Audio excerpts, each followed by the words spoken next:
चुप रहना कोई कमजोरी नहीं है, ये उस प्रचंड ऊर्जा का संचय है जो ब्रह्मांड को हिलाने की ताकत रखती है। जब तुम बोलना बंद करते हो तब तुम्हारी आत्मा बोलना शुरू करती है और वहीं से सफलताओं का वो मार्ग खुलता है जिसे आज तक तुमने केवल सपनों में देखा था। कितना दर्द होता है ना जब आप अपनी सच्चाई साबित करने के लिए पूरी दुनिया के सामने अपनी आत्मा को निचो कर रख देते हैं, लेकिन फिर भी कोई आपको नहीं समझता। आप चीखते हैं, चिल्लाते हैं, अपनों को सफाई देते देते थक जाते हैं, पर बदले में आपको केवल तिरस्कार, गलतफहमी और वो अकेलापन मिलता है जो सीने में खंजर की तरह चुभता है। वो रातों का सन्नाटा जहां आप खुद से लय रहे होते हैं, वो मानसिक थकान जहां आपको लगता है कि अब एक शब्द भी बोलना आपके बस की बात नहीं है। ये पीड़ा इंसान को अंदर से खोखला कर देती है।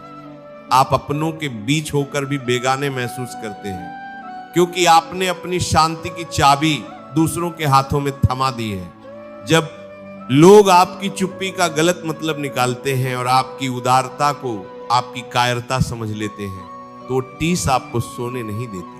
पर सच तो ये है कि ये दुनिया केवल शक्ति और परिणाम की भाषा समझती है, आपकी सफाई की नहीं। आप जितना ज्यादा बोलते हैं उतनी ही अपनी आंतरिक शक्ति को बाहर बिखेर देते हैं। श्री कृष्ण भगवत गीता में कहते हैं कि मौनम चैवास्मि गुह्यानाम, अर्थात गुप्त रखने योग्य भावों में मैं मौन हूं। सच तो ये है कि तुम्हारी ऊर्जा का सबसे बड़ा हिस्सा तुम्हारी जुबान के जरिए व्यर्थ हो रहा है। तुम उन लोगों को प्रभावित करने की कोशिश कर रहे हो जिनकी अपनी कोई गहराई नहीं है। जब तुम चुप होते हो तो तुम्हारी शक्ति तुम्हारे भीतर संचित होने लगती है और वही शक्ति कल तुम्हारी सफलता बनकर पूरी दुनिया में शोर मचाएगी। जिसे तुम आज अपनी हार समझ रहे हो वो असल में ईश्वर का तुम्हें ये संकेत है कि अब वक्त आ गया है बाहरी शोर को छोकर अपने भीतर के साम्राज्य को संभालने का। इसका समाधान ये नहीं है कि आप दुनिया से लहें, बल्कि समाधान है प्रचंड मौन और एकांत का वर्ण करना। जब परिस्थितियां आपके खिलाफ हों तो प्रतिक्रिया देना बंद कर दें। समाधान यह है कि आप अपनी ऊर्जा को बाहर व्यर्थ करने के बजाय उसे अपने लक्ष्यों की ओर मौन दें। मौन रहना केवल चुप होना नहीं है, ये अपने विचारों को अनुशासित करना है। अकेले रहना सीखें क्योंकि भीम में आप दूसरों की परछाई बन जाते हैं, लेकिन अकेलेपन में आप स्वयं का साक्षात्कार करते हैं। जब आप चुप रहते हैं और अकेले होते हैं तो आपकी बुद्धि एक लेजर की तरह काम करती है जो हर बाधा को चीरने में सक्षम होती है। शांत हो जाइए और अपनी हर चिंता को उस मुरली मनोहर के चरणों में अर्पित कर दीजिए। जब आप मौन को अपना हथियार बना लेते हैं तो ब्रह्मांड की गुप्त शक्तियां आपके लिए रास्ते बनाना शुरू कर देती हैं। मौन की इसी अद्भुत शक्ति और एकांत के चमत्कार को समझने के लिए हमें पुराणों के उस महान प्रसंग की ओर चलना होगा जहां एक राजा ने अपने पिछले जन्मों की गलतियों से सीख लेकर जज होने और मौन रहने का ऐसा मार्ग चुना कि साक्षात काल भी उनके सामने नतमस्तक हो गया। ये कथा है श्रीमद् भागवत पुराण के महान भक्त जज भरत की। भरत अपने पहले जन्म में एक महान चक्रवर्ती सम्राट थे, लेकिन एक मृग के प्रति मोह के कारण उन्हें अगले जन्म में मृग हिरण बनना पड़ा। अपने तीसरे जन्म में जब वे एक ब्राह्मण परिवार में पैदा हुए तो उन्हें अपने पिछले दोनों जन्मों का ज्ञान था। उन्होंने जान लिया था कि रिश्तों का मोह, शब्दों का जाल और संसार का शोर केवल आत्मा को बांधता है। भरत ने तय किया कि इस जन्म में वे किसी से कोई मोह नहीं रखेंगे और पूरी तरह से चुप रहेंगे। उन्होंने अपने परिवार और समाज के सामने खुद को ऐसा दिखाया जैसे वे जत मूर्ख हों। लोग उन्हें चिढ़ाते, उन्हें भला बुरा कहते, उनसे कठिन काम करवाते, यहां तक कि उन्हें पेट भर भोजन भी नहीं दिया जाता था, लेकिन भरत पूरी तरह शांत रहे। उन्होंने किसी को कोई सफाई नहीं दी, किसी से अपना परिचय नहीं कराया कि वे कभी महान सम्राट थे। उनका मौन इतना गहरा था कि उनका शरीर तो संसार में था, पर उनकी चेतना परमात्मा में विलीन थी। एक बार जब कुछ डाकुओं ने उन्हें देवी के सामने बलि देने के लिए पकड़ लिया, तब भी वे शांत रहे, लेकिन उनके मौन और उनकी आंतरिक दिव्यता की शक्ति इतनी प्रचंड थी कि स्वयं मां काली प्रकट हुई और उन डाकुओं का संहार कर दिया। बाद में जब राजा रहुगण की पालकी उठाने के लिए उन्हें जबरदस्ती लगाया गया, तब भी वे चुपचाप अपना काम करते रहे। लेकिन जब उन्होंने राजा को अपनी बातों से, जो उन्होंने राजा की जिज्ञासा पर बहुत संक्षिप्त और गंभीर रूप में कहीं आत्मज्ञान दिया, तब राजा को एहसास हुआ कि ये कोई साधारण मूर्ख नहीं, बल्कि साक्षात ब्रह्मज्ञानी है।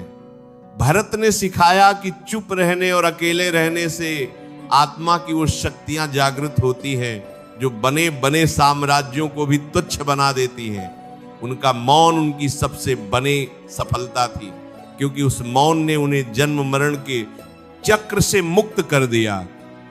ये कहानी हमें बताती है कि जब आप चुप रहते हैं तो आप ईश्वर के सबसे करीब होते हैं। रिश्तों की कौवी सच्चाई यही है कि लोग आपकी बातों का नहीं, आपकी स्थिति का सम्मान करते हैं। जब आप शांत रहकर अपनी स्थिति को मजबूत करते हैं तो लोग खुद ब खुद आपके सामने झुकने लगते हैं। सफलता का रास्ता अक्सर उन्हीं खामोश रातों से होकर गुजरता है जहां आप अकेले अपनी मेहनत की आहुति दे रहे होते हैं। मानवीय अनुभव हमें बताते हैं कि क्रोध में बोले गए शब्द अक्सर रिश्तों को खत्म कर देते हैं, जबकि मौन में बिताया गया समय आपको महानता की ओर ले जाता है। किस्मत का रोना वो रोते हैं जो दूसरों के शोर से विचलित हो जाते हैं। आप तो उस सूर्य की तरह बनिए जो चुपचाप उदित होता है और बिना किसी शोर के पूरी दुनिया को प्रकाशित कर देता है। सूर्य का चमत्कार क्या है? सूर्य कभी ढोल नहीं पीटता कि मैं उग रहा हूं, वो कभी अपनी गर्मी का बखान नहीं करता, वो चुपचाप अपना कर्म करता है और उसके मौन प्रकाश से ही संसार में जीवन संभव होता है। जब आप अपने जीवन में सूर्य व्रत अपनाते हैं, यानी चुप रहकर अपने कर्म से प्रकाश फैलाते हैं, तब चमत्कार घटित होता है। लोग आपकी सफलता को देखेंगे, लेकिन उसके पीछे की आपकी खामोश तपस्या को केवल ईश्वर जानता होगा। अकेले रहने से आपकी एकाग्रता बनती है, आपकी रचनात्मकता जागती है और आप उन सत्यों को देख पाते हैं जो भी में कभी नजर नहीं आते। धैर्य रखिए, क्योंकि शांत तालाब में ही चंद्रमा का स्पष्ट प्रतिबिंब दिखता है। यदि आपका मन अशांत है और आप हर बात पर बहस करते हैं तो आप कभी भी ईश्वर के संकेतों को नहीं समझ पाएंगे। विश्वास रखिए उस सामरे सरकार पर। वो देख रहा है कि किसने तुम्हारा अपमान किया और तुमने कितनी शालीनता से उस अपमान को अपने मौन में संभाल लिया। वो तुम्हारे हर एक पल के धैर्य का हिसाब रखेगा और तुम्हें वो मुकाम देगा जहां पहुंचने के लिए बोलने वाले केवल सपने ही देखते रह जाएंगे। अपनी शांति को अपनी पहचान बनाइए। जो तुम्हारा है वो तुम्हें ढूंढता हुआ आएगा, बस तुम खुद को इतना शांत कर लो कि उस आने वाली सफलता की पदचाप को सुन सको। प्यार और विश्वास को अपने मौन में गहराई दें। जिसे आप सच में प्रेम करते हैं उसे शब्दों की जरूरत नहीं होती, मौन में ही आत्माओं का मिलन होता है। रोजमर्रा की जिंदगी में भी जब आपको लगे कि कोई आपको उकसा रहा है, आपको नीचा दिखा रहा है, तो बस एक गहरी सांस लीजिए और मन ही मन राधे राधे कहिए। ये शब्द आपके चारों ओर एक अभेद्य सुरक्षा कवच बना देगा। अपनी ऊर्जा को क्यों और कैसे के तर्क वितर्क में नष्ट मत कीजिए, बल्कि उसे मौन रहकर संचित कीजिए। सफलता शोर मचाने से नहीं, बल्कि अपनी शक्तियों को केंद्रभूत करने से मिलती है। किस्मत का खेल बड़ा निराला है। जो आज आपको चुप देखकर आपका उपहास कर रहे हैं, कल वही आपकी गंभीरता और आपके धैर्य की मिसाल देंगे। लेकिन तब तक आपको अपनी इंद्रियों पर विजय पानी होगी। अपनी गरिमा को कभी आंच मत आने देना। खुद को इतना कीमती और रहस्यमय बनाओ कि लोग तुम्हें समझने के लिए तरसें। जब आप अकेले होते हैं तो आप खुद के सबसे अच्छे मित्र होते हैं। अकेलेपन का डर केवल उन्हीं को सताता है जिन्होंने अपने भीतर के ईश्वर को नहीं पहचाना। जब आप अकेले जीना सीख जाते हैं तो दुनिया का कोई भी डर आपको छू नहीं सकता। मेरे प्यारे योद्धाओं, कभी मत घबराना। ये जो अकेलापन तुम्हें आज मिला है, ये ईश्वर का दिया हुआ एक सुनहरा अवसर है। तुम कमजोर नहीं हो, तुम तो महासागर हो जिसके ऊपर कितनी भी लहरें शोर मचाएं, पर गहराई हमेशा शांत और गंभीर रहती है। अपनी आंखों में वो जीत का सपना और दिल में वो शांति जगाए रखो जो किसी और की मोहताज न हो। चुप रहना कोई हार नहीं है। ये तो वो मौन युद्ध है जिसे आप खुद के अहंकार और दुनिया की बुराइयों के खिलाफ लड़ रहे हैं। चिंता मत करो, क्योंकि तुम्हारी हर चुप्पी का उत्तर देने के लिए वो सामरा बैठा है। वो देख रहा है कि तुमने कितनी खूबसूरती से अपने आंसुओं को पी लिया और अपने क्रोध को मौन में बदल दिया। वो सही समय पर तुम्हें वो सब कुछ देगा जिसकी दुनिया कल्पना भी नहीं कर सकती। अपनी मेहनत को जारी रखो, अपनी नीयत को साध रखो और अपने हृदय में केवल प्रेम को स्थान दो। जीत तुम्हारी ही होगी, क्योंकि तुम्हारा सारथी स्वयं द्वारकाधीश है। शांत रहना ही वो पुल है जो तुम्हें संघर्ष से परम सफलता तक ले जाएगा। भरोसा रखो, जो होता है अच्छे के लिए होता है। आज की ये शांति कल की तुम्हारी सबसे बड़ी गूंज बनेगी। श्री कृष्ण की शिक्षाओं को अपना कवच बनाओ। वो मुरली वाला तुम्हारे साथ खचा है। बस एक बार अपने भीतर के कोलाहल को शांत करके तो देखो, वो तुम्हें उस मंजिल तक पहुंचा देगा जहां केवल शाश्वत सुख और संतोष है। अकेले रहना और चुप रहना ही वो साधना है जो तुम्हें साधारण से असाधारण बना देगी। सूर्य की तरह अडिग रहो, चुपचाप अपना प्रकाश फैलाते रहो। चमत्कार अपने आप तुम्हारे जीवन में उतर आएगा। अगर आज की इन बातों ने तुम्हारे अशांत मन को जरा भी सुकून दिया है, अगर तुम्हें लगा है कि वाकई तुम्हें अब और नहीं चिल्लाना है बल्कि शांत रहकर अपनी महानता सिद्ध करनी है, तो इस दिव्य शक्ति को अपने भीतर महसूस करो। तुम अकेले नहीं हो। तुम्हारे हर मौन संघर्ष, हर रात की उस खामोश तप और हर बलिदान के साक्षी साक्षात नारायण है। अपनी आंखों को बंद करो और उस शांति को महसूस करो जो तुम्हारे भीतर के मंदिर में गूंज रही है। तुम किसी भी परिस्थिति, अपमान या सांसारिक शोर से कहीं ज्यादा ऊंचे और महान हो। विश्वास रखो, तुम्हारा आने वाला कल तुम्हारी कल्पना से कहीं ज्यादा भव्य, सफल और गौरवशाली होगा। बस खुद पर से और उस बनाने वाले पर से यकीन मत खोना।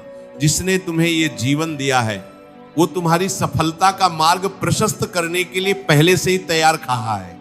अपनी उस आंतरिक शक्ति को पहचानो और एक नई उम्मीद के साथ अपने लक्ष्य की ओर बढ़ चलो। सब ठीक हो जाएगा। बस तुम अपने मौन को अपनी ताकत बना लो। अगर आपको आज के इस वीडियो से शांत रहने की प्रेरणा और अकेलेपन की असली शक्ति का ज्ञान मिला है और आप भी मानते हैं कि मौन और आंतरिक एकांत ही हर बड़ी सफलता की नींव है, तो इस सकारात्मक ऊर्जा को केवल अपने तक ही सीमित न रखें। न जाने कितने भाई बहन आज गुस्से, अशांति और भींग के शोर में खुद को खो रहे होंगे, जिन्हें शायद आपके एक छोटे से प्रयास की, एक साझा किए गए संदेश की सख्त जरूरत हो। ये सत्य का प्रकाश हर उस दिल तक पहुंचना चाहिए जो आज अंधेरे में रास्ता ढूंढ रहा है। कमेंट में राधे राधे लिखें, सब्सक्राइब करें और अंत में राधे राधे, जय श्री कृष्ण।